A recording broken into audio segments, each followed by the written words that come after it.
Hey, what it do, y'all? It's your boy E2 Blue coming back at you, and hey, it's been a while. Did y'all miss me? Did you miss me? I know you miss me. But anywho, as you guys know, if you ain't been living under, if you've been living under rock, this week is Combine week, NFL Combine, and it's funny to see the Combine because we look at past situations. When you look at when the Combine started, I should say, um, it wasn't televised. The media coverage on it was very small. A lot of coaching staffs and stuff, they weren't really there um, because it wasn't as big as it is now. Now you look at today in 2020, you got media outlets covering it all over the place. It's televised. It's a big national thing now. So it's funny how the NFL Combine has really evolved over the years and how important it's become to the grand scheme of drafting these players, because again, it's your first look at these guys working out and doing different drills and things of that nature. It gives you kind of a closer view of these guys. I think yesterday they were doing their interview conferences and their one-on-one meetups with different teams and things of that nature. So the Combine is that situation where you got a lot of media out there covering it.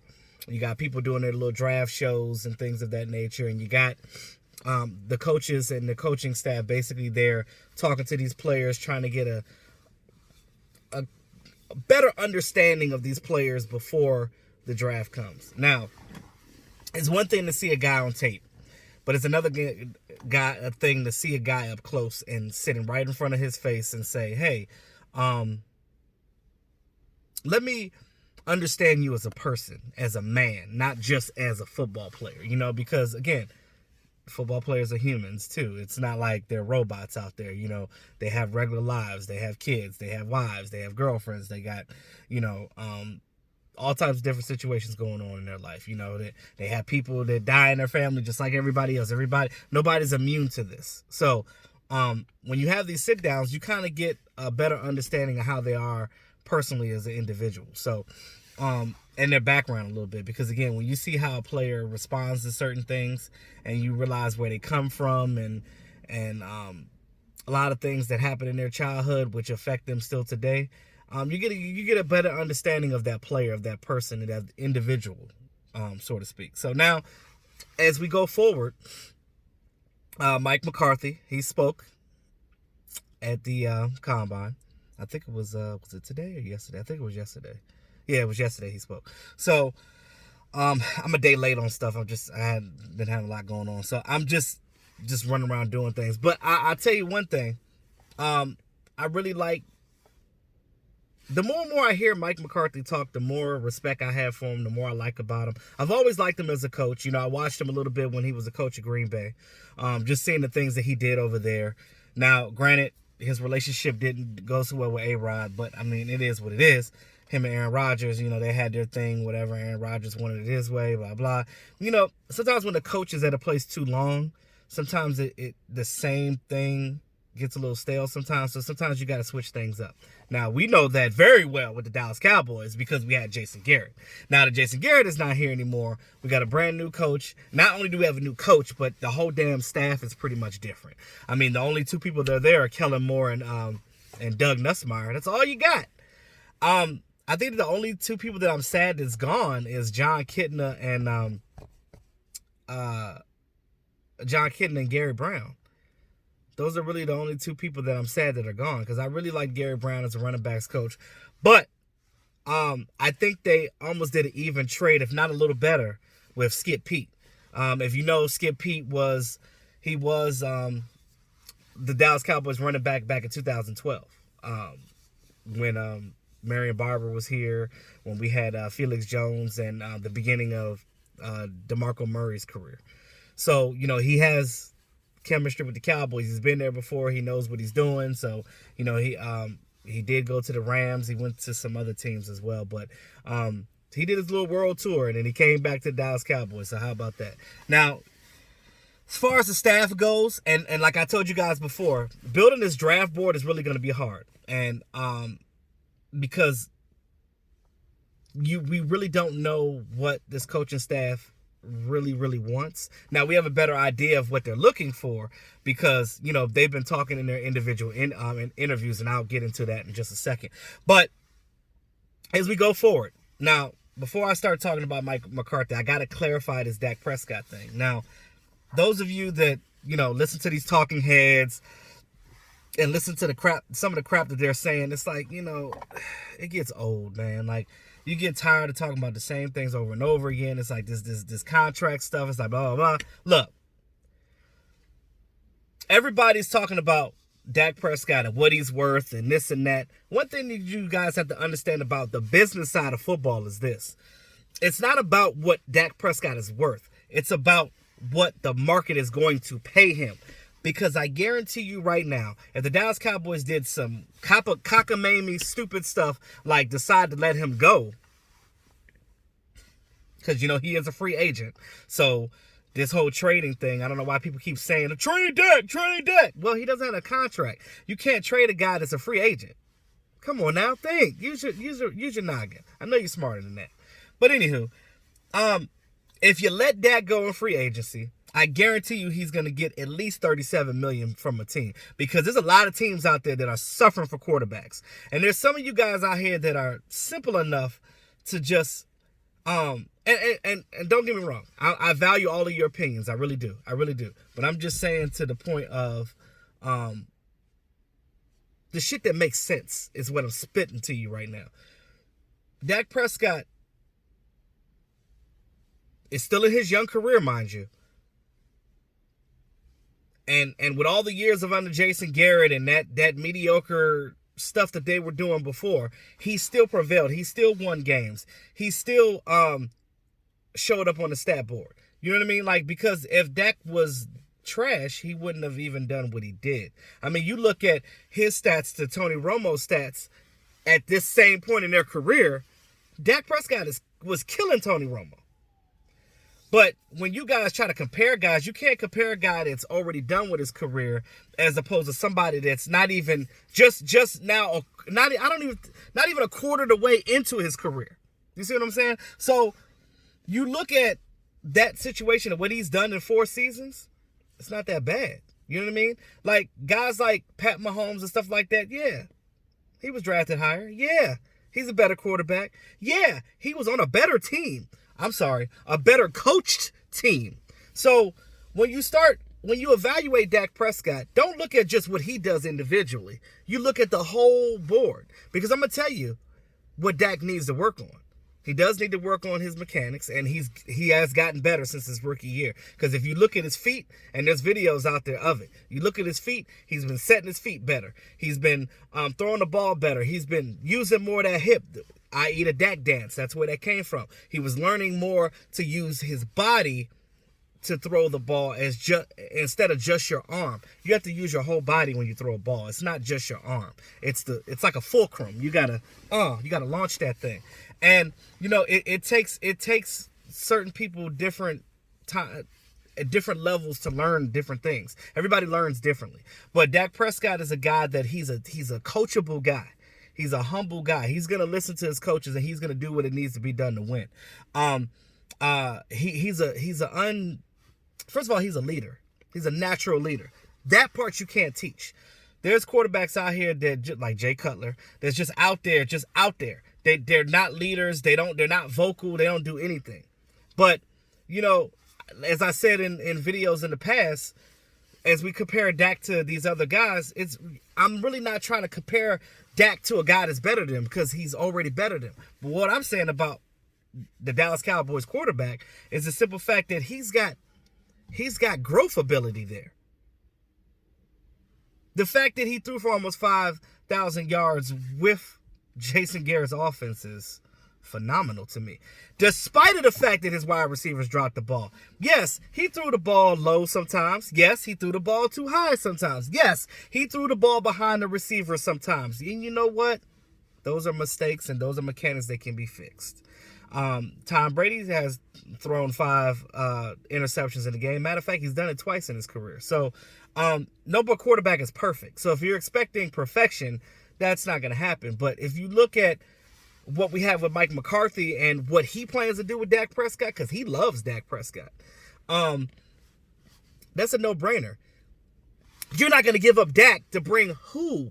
Who are you going to bring in here? You're not going to go up to get Joe Burrow. And if Tua's injury thing goes through like how they say it's going to go, and everything goes right with him, and they clear him, he's going to go higher than what was expected. So Tua gone. And no, I'm not picking Tua over Dak Prescott because Tua's injury prone, but you got a quarterback at Dak Prescott that ain't missed a game. So why the hell would you do that? That doesn't make sense. It doesn't make sense. You have to do the common sense thing. So, I'm tired, and I don't want to see these videos no more. I don't want to see no articles about it no more. If you don't sign Dak, then this is where we're gonna go. This is who you could pick up. Let's get what's the boy name? Teddy Bridgewater. No. Dak has been here. He has chemistry with this team. First of all, you get another quarterback in here, and you let Dak go. That's gonna be dumb because that quarterback is not gonna have the chemistry with this team. You're literally starting over. Cowboys are not starting from the bottom. They are taking what they have and they're building onto it like a house. Dak is the foundation. They are building onto that right now. And that coaching staff just grew that thing tremendously. So to get rid of Dak is just a dumb thing. He's going to get signed. And everybody talking about, well, he ain't talked to his agent since September and they ain't do this. Don't worry about that. That's business. That's how business works. You remember when D-Law signed his contract? It was a stalemate for the longest time, right? Stalemate. Nothing happened. Then all of a sudden, there was a conversation.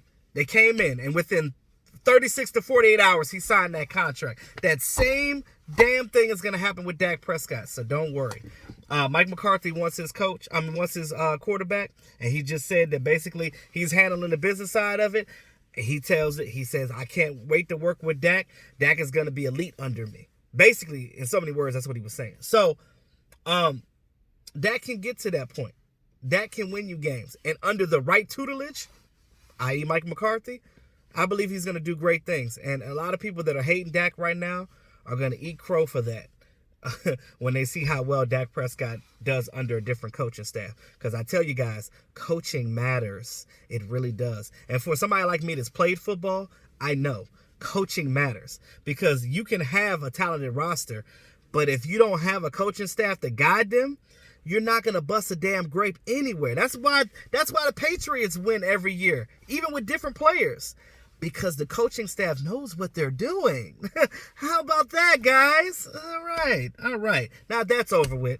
So, as we head forward into free agency, the draft, and being optimistic about Mike McCarthy and his slew of guys that he has, they've been doing their research. They've been the 25 free agents that we have, they're working on that. They're trying to figure out who they're going to keep and who they're going to let go.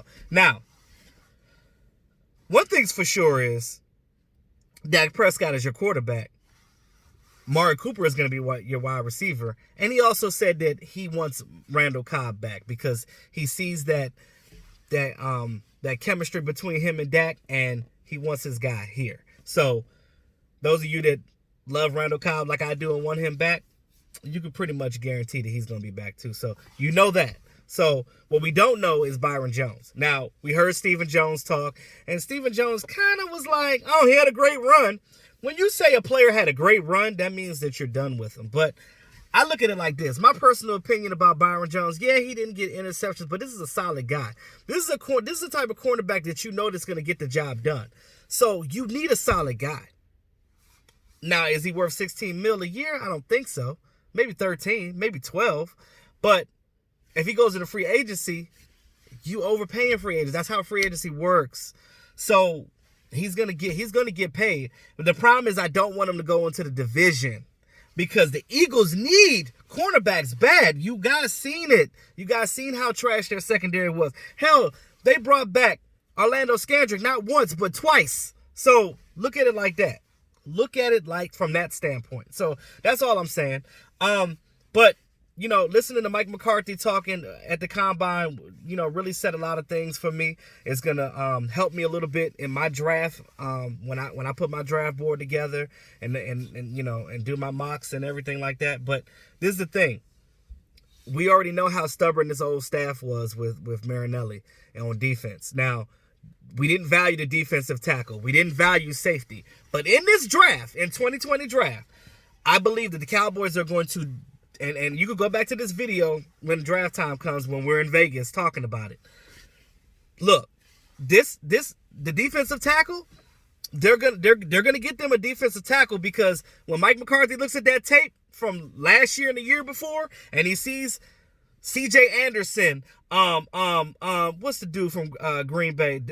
They're running back. You see all these guys just gashing us up the middle.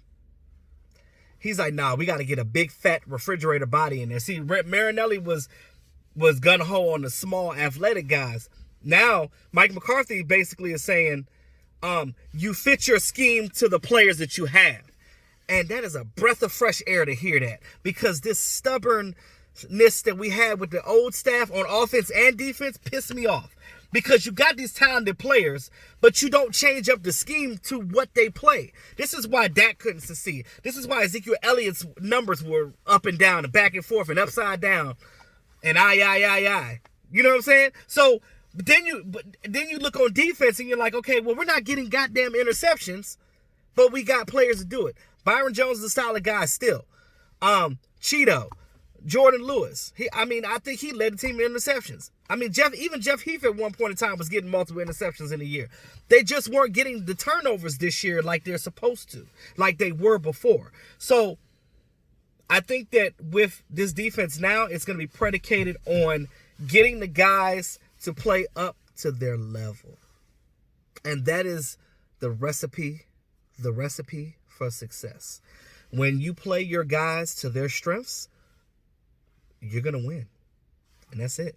Now, one last thing. Like I said, in this draft, I'm looking at defensive tackle, I'm looking at safety. Maybe in free agency they might do something too. I do want Robert Quinn to come back too, but he's an edge guy. But they got to get a fat guy in the middle. I don't know if you want to go get Snacks Harrison, but he might be a little too old or a little bit too much. But Mike McCarthy said that he wants a balance of veteran and a balance of young rookie guys on his roster, because those two mesh well is another recipe for success. We don't know what's going to happen with Sean Lee or Jason Witten. I know Sean Lee said he wanted to come back. Jason Witten as well. I know a lot of you guys are like, let him go. Hey, I want to see Blake Jarwin grow. You know what I mean? They got to re-sign him, so I want to see him grow. And I'm pretty sure they're going to sign another tight end, maybe in the second or third round. We'll see. This tight end, you don't need a wide receiver early, because they're going to re-sign Cooper and Cobb. You can get a guy in the third or fourth round as well, as far as wide receiver goes. I don't know how many draft picks we got. I'm getting ready to look up to it, but I'll save all that info for when I start my draft and stuff. I know Vosh Lombardi. Shout out to Vosh. I know him and Cowboys blog. Shout out to all them and Foots. I know all of them have already been doing draft stuff. They're awesome. They do their thing. But I'm getting into mine. I'm just moving a little slower with mine, because I want to make sure that I get all my ducks in a row, because I want to pay attention.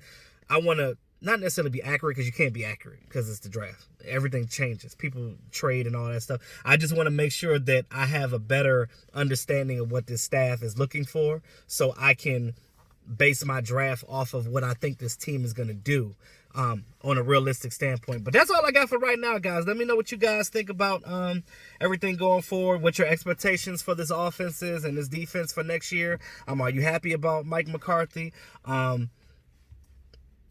I guess whenever Dak gets his contract done. But, Mike McCarthy's working hard. He's already getting things. He already said that in the next couple of weeks he's going to Oxnard and check out the area and stuff like that. And he has an idea of what he wants to do with his itinerary for this year's training camp. So I'm excited for the new season, guys. So as we look forward to everything and look forward to the draft in Vegas, it's going to be a lot of things coming up. So in the meantime, it's your boy E2 Blue. Always keeping it real. Talk to y'all soon.